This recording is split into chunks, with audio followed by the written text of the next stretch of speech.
Ferhat hala sana bir şey ifade ediyor mu? Ediyor. Duygularımı tam Pişman. olarak nasıl ifade edeceğimi bilmediğimden. Bana Komiserin hamile kalması bütün dengeleri değiştirecek. Ceylan da bunu öğrendikten sonra elinden geleni yapacak.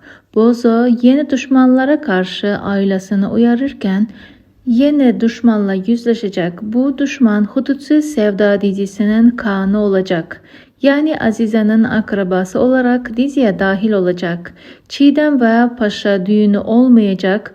Bozo nişanı iptal edecek. Hamburglu'nun ölümüyle Avrupalı karteller ve Alman istihbaratı Bozo ve Haydar Ali'nin başı büyük belaya girecek. Dizinin Adnan ise diziye veda edecek. Ceylan ve Haydar Ali'nin fotoğrafını Hamburglu'ya kimin gönderdiği şimdilik belli değil.